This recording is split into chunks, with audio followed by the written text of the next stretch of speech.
volvemos para contarles que el presidente de Estados Unidos, Joe Biden, advirtió que el riesgo de un Armagedón está a su nivel más alto desde la crisis de los misiles de Cuba en el año 62.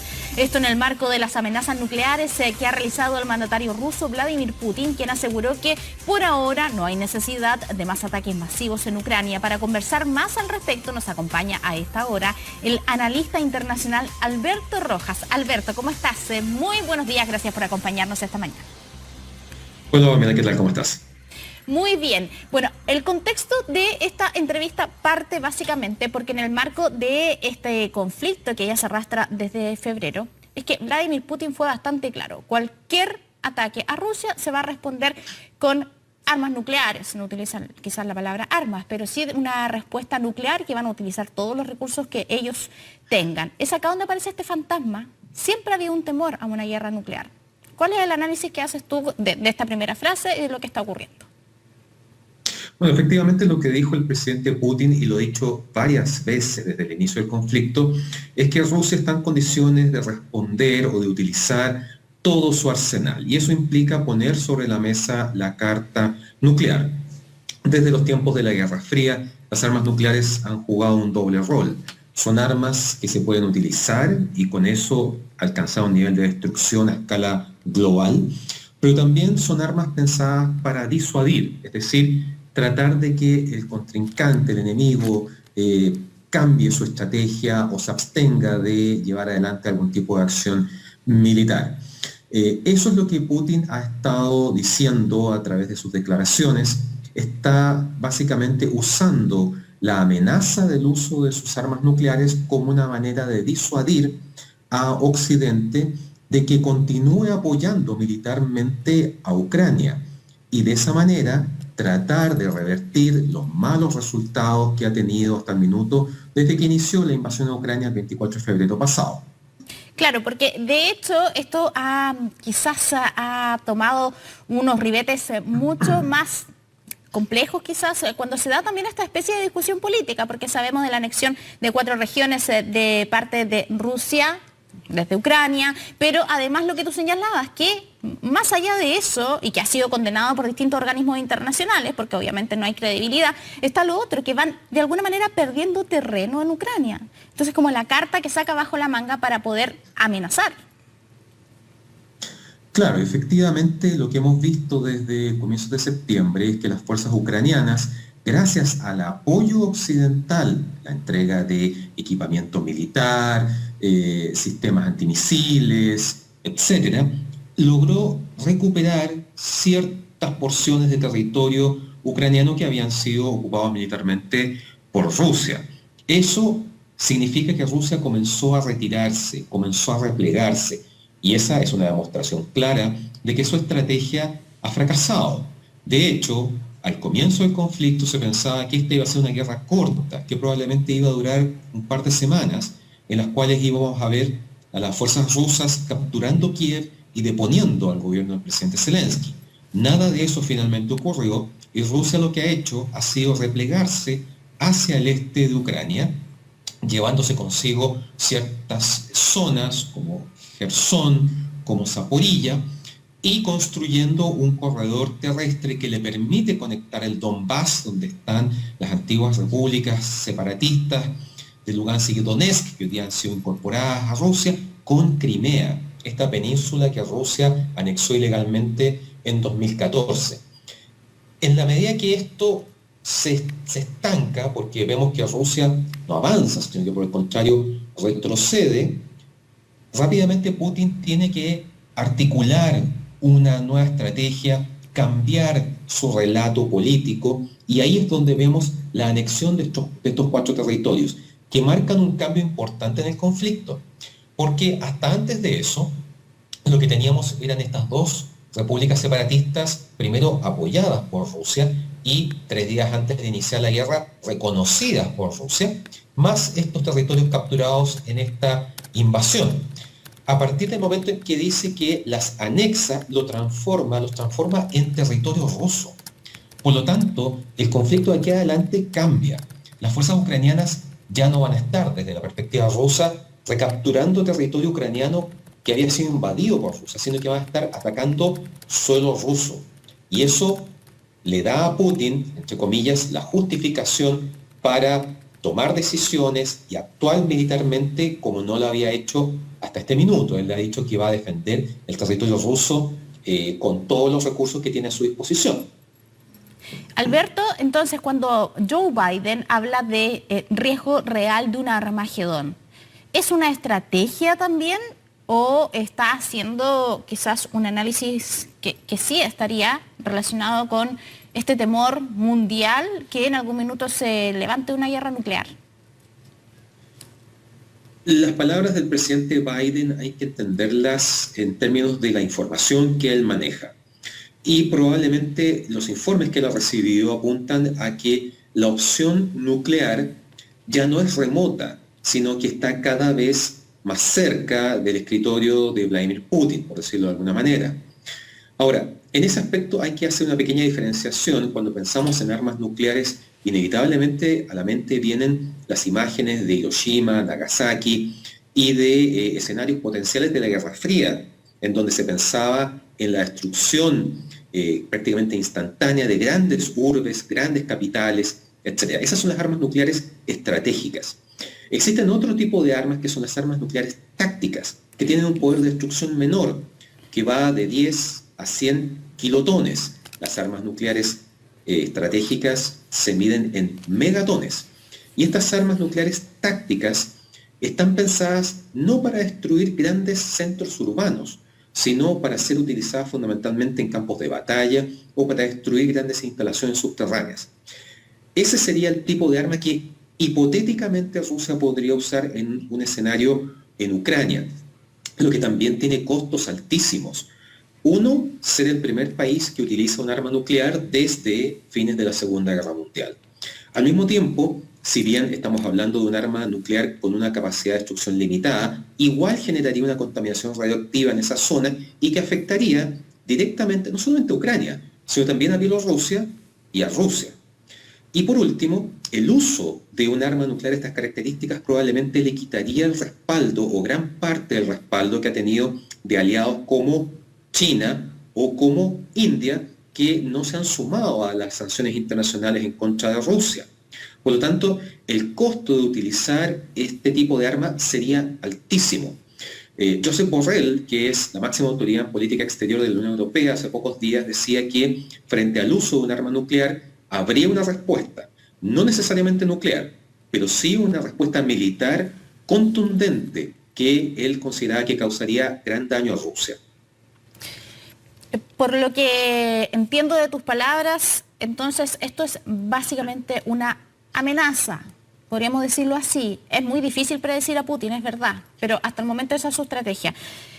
Bueno, entonces no estamos hablando acá que se pueda lanzar con los antecedentes, con lo que tú dices, que son más bien misiles tácticos, que por ejemplo haya ataques hacia otro continente, pero sí la afectación es muy grande, como lo que hace recordar, por ejemplo, cuando había el riesgo que de alguna manera Rusia pudiera alcanzar y generar otra catástrofe en Chernobyl que afectaría a toda Europa. Pero entonces acá lo que sí se generaría sería una crisis económica mundial mucho más grande a lo que hemos visto, por ejemplo, en el último tiempo con la pandemia y si vamos más atrás con Segunda Guerra Mundial. ¿Es así? Mira, efectivamente Rusia no va a tomar una decisión o no debería tomar una decisión impulsiva e irreflexiva, siempre existe la posibilidad. Pero lo cierto es que el uso de armas nucleares o la posibilidad de atacar territorios que no sean Ucrania escala el conflicto a otro escenario. Atacar a Ucrania es una cosa, atacar a los países vecinos de Ucrania que forman parte de la OTAN es otra completamente distinta, porque ya ahí es enfrentar a una alianza militar de 30 países, entre los cuales hay integrantes con poder nuclear, como es el caso de Estados Unidos, Reino Unido y Francia. Ahora, yendo a la pregunta que tú me planteas sobre el tema económico, lo cierto es que la guerra lo que ha hecho ha sido agravar un escenario económico global que ya venía afectado producto de la pandemia. Entonces, aquí no es que terminó una crisis y comenzó otra, sino que una crisis, que es la crisis producto de la guerra, se superpuso o se combinó con la crisis económica que viene de la pandemia. Recordemos que El conflicto en Ucrania se inicia cuando recién llevamos un par de meses en donde se trata de normalizar o recuperar las cadenas de abastecimiento, el comercio y el intercambio a nivel global. Estamos claros que una crisis de estas características ya ha impactado, por ejemplo, en el tema de los alimentos. Turquía logró un acuerdo que ha permitido que tanto Rusia como Ucrania hayan vuelto a exportar diferentes tipos de granos, fundamentalmente trigo.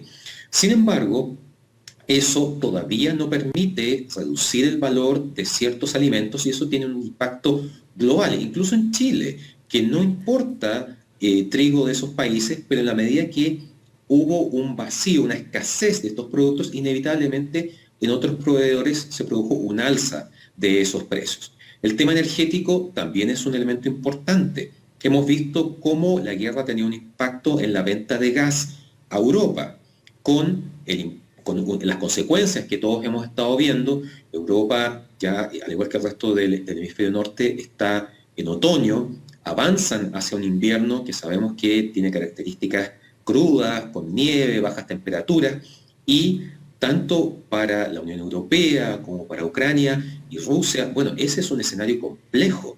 La falta de gas va a generar problemas a nivel de las sociedades, de las ciudadanías, porque esto va a generar también un aumento del valor de la energía.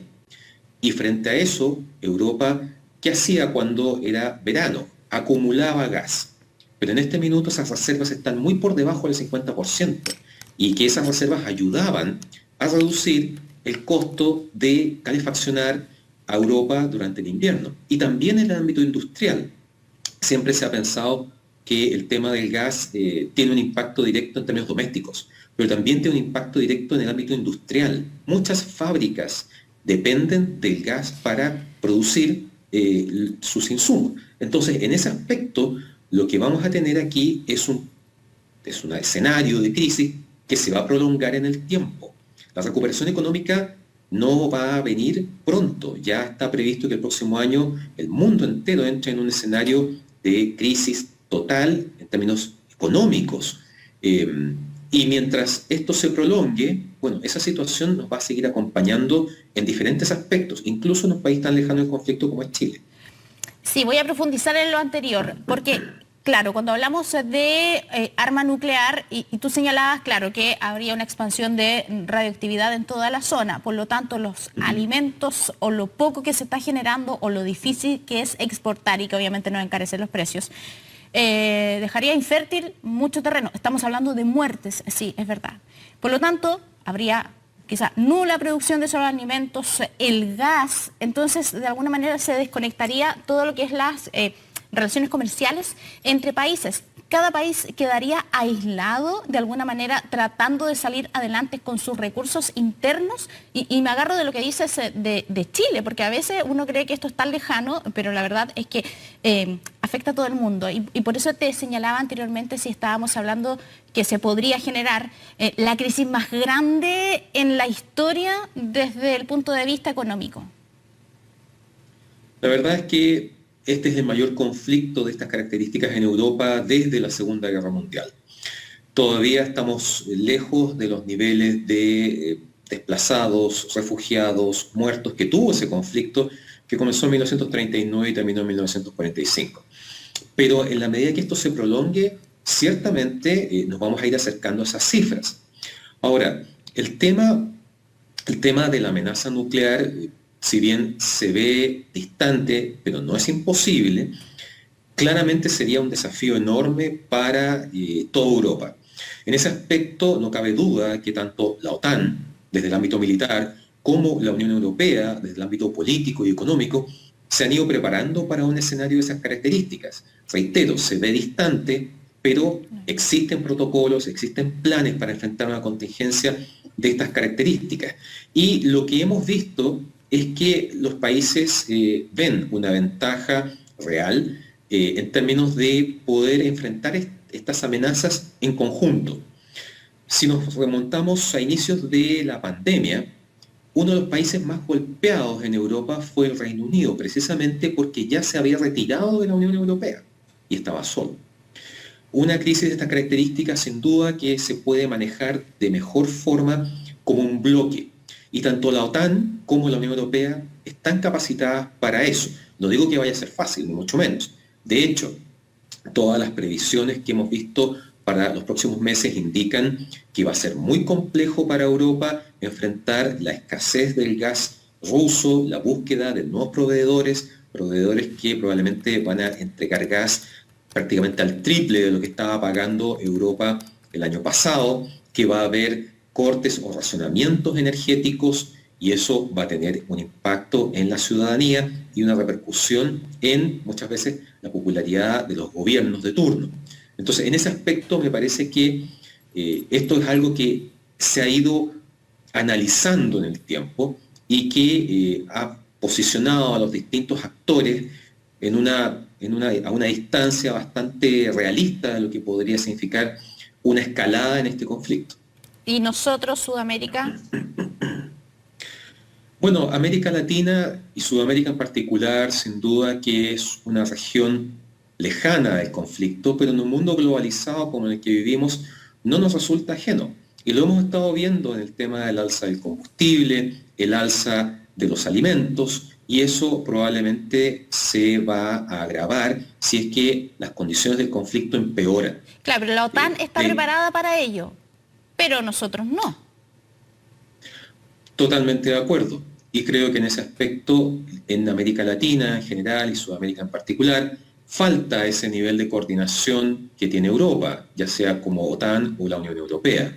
Sabemos que a nivel regional existen alianzas como el Mercosur, la Alianza del Pacífico, CELAC, etc.